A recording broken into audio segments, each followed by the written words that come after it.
12절 말씀을 보시면 너희 구원을 이루라라고 말하는 이 문장을 통해서 우리가 가지고 있는 구원관에 대해서 조금 혼란이 있을 수도 있습니다.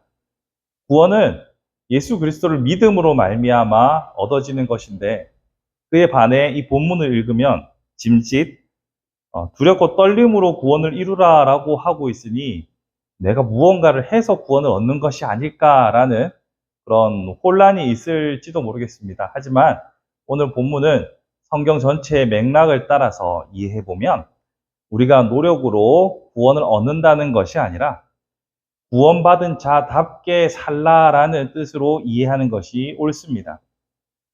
사실 우리가 구원을 받았다라고 말하지만 그 구원을 받은 자답게 살아가는 것은 또 많은 훈련과 노력이 필요한 문제지요. 그런 의미에서 오늘 본문은 구원받은 자답게 살라는 권면으로 이해하는 것이 올바릅니다. 그렇다면 구원받은 자답게 산다는 것은 과연 어떠한 삶을 말할까요? 특히 오늘 본문을 보시면 15절에서 너희는 흠이 없고 순전하여 어그러지고 거스르는 세대 가운데서 하나님의 흠없는 자녀로 세상 가운데 빛들로 나타내라 라고 말하고 있습니다. 그러니 구원받은 자답게 그리고 빛으로 살아간다는 것, 과연 어떤 것을 말하는지 우리는 고민해 볼 필요가 있습니다. 세상을 밝히는 빛으로 살아가는 것은 많은 여러 가지 방법들이 있을 겁니다.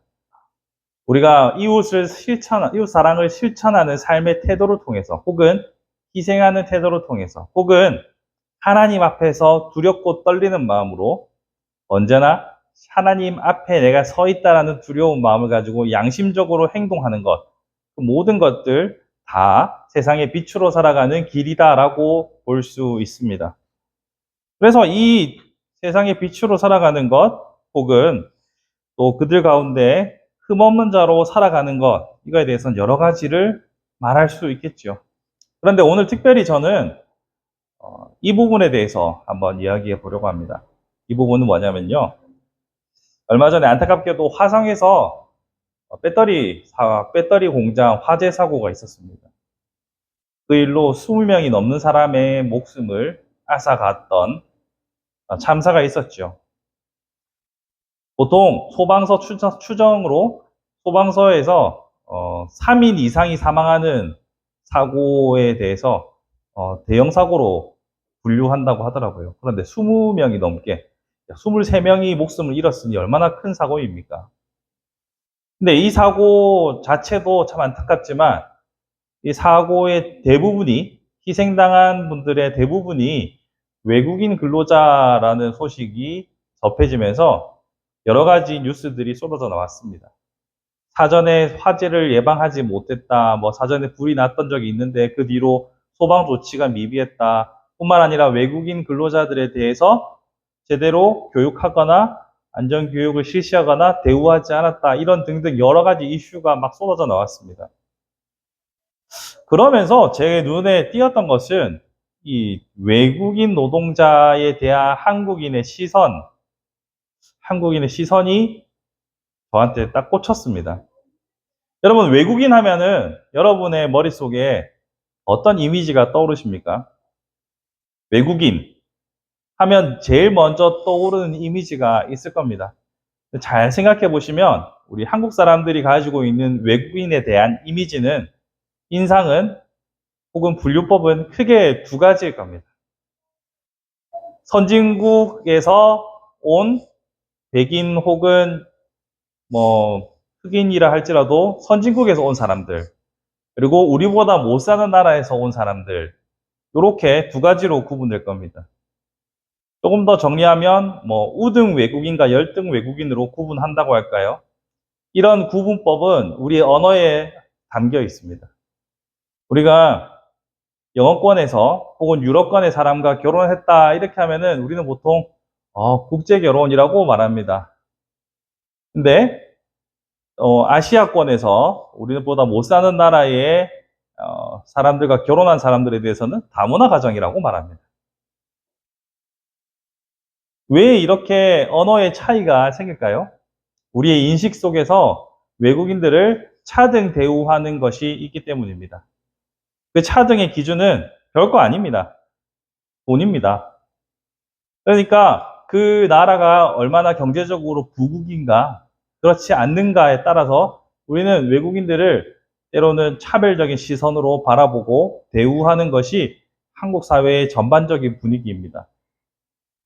외국계 근로자들 중에서 백인이 근무하는 사람들에 대한 태도와 이주 노동자, 동남아시아 쪽 사람들에 대한 태도는 분명히 다르죠. 근데 한 가지 확실한 건 한국 사회는 이들이 없으면 안 돌아간다는 겁니다. 농촌도 그렇고. 그런데도 우리는 여전히 이런 차별적인 시선으로 살아갑니다.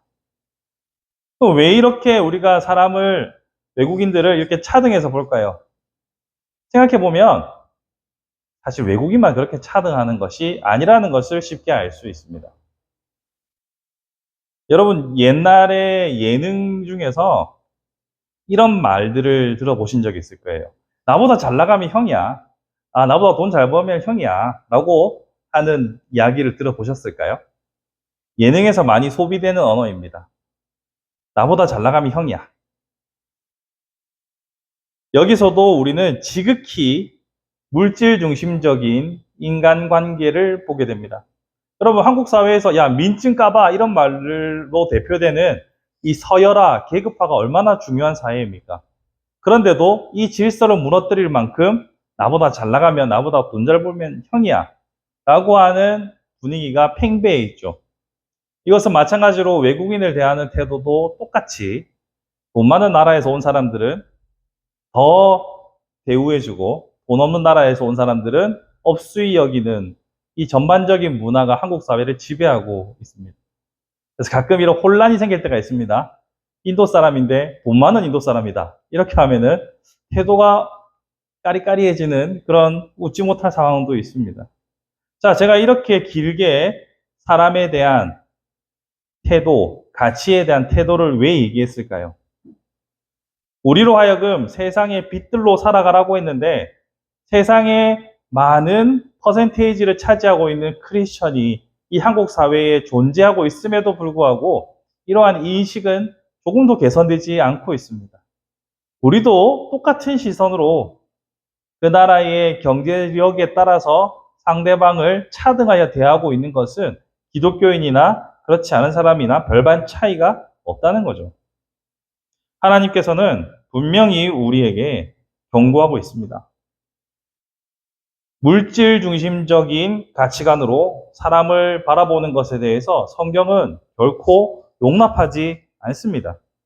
물질을 중심으로 사람을 가치를 매겨 보는 그 관점은 엄밀히 말하면 우리가 물질에 지배를 당하고 있다는 물질 만능주의적인 태도가 우리 안에 있다는 것을 말합니다. 이런 삶의 태도에 대해서 성경은 분명하게 말합니다. 마태복음 6장 24절에 하나님과 재물을 겸하여 섬길 수 없다라고 분명히 말하고 있지만 우리는 겸하여 섬기거나 혹은 우선순위가 물질일 때도 있지 않은지 생각해 봐야 합니다. 뿐만 아니라 디모데전서 6장 10절에서 돈을 사랑하는 것이 일만하게 뿌리가 된다고 했습니다. 그래서 이것을 탐내는 자들의 미혹을 받아서 믿음에서 떠나고 근심으로 자기를 찌른다라고 말합니다. 그럼에도 불구하고 우리는 여전히 물질 중심적인 사고방식을 벗어나지 못하여서 우리 스스로를 찌르고 또한 이웃을 차별이라는 이름으로 찌르고 살아갑니다. 여기서 말하는 이웃은 이 땅에 들어와 있는 모든 외국인을 포함하는 말입니다.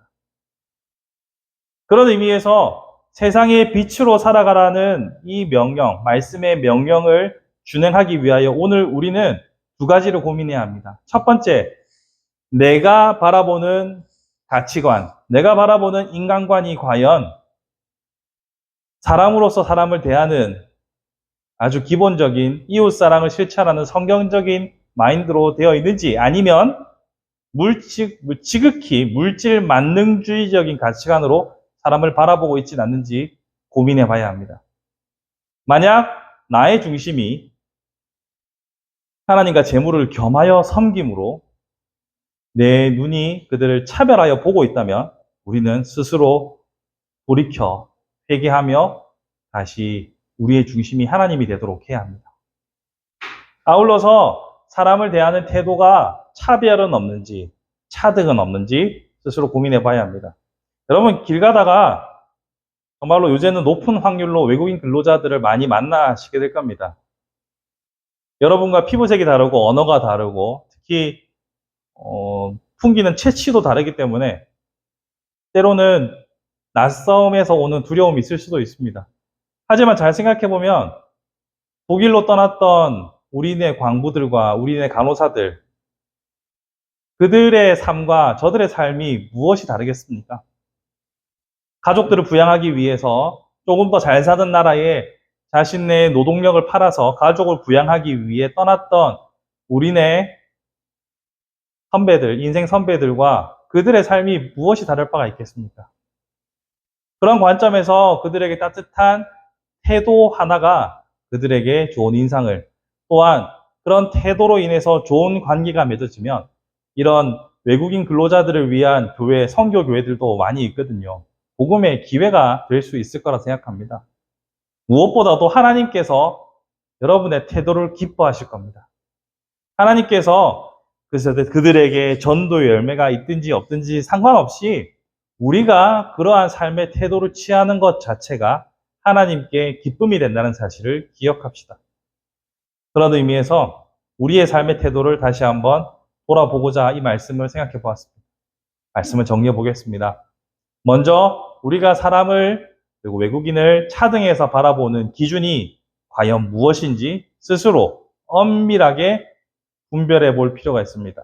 아울러서 우리가 과연 사랑으로 차별 없이 정말 사람 대 사람으로 크리스천답게 이웃을 대하고 있는지 스스로 고민해 보아서 하나님께서 잘했다, 수고했다, 칭찬하실 만한 그러한 성도다운 삶을 살아갈 수 있는 저와 여러분의 복된 삶이 되기를 우리 주님의 이름으로 축복합니다.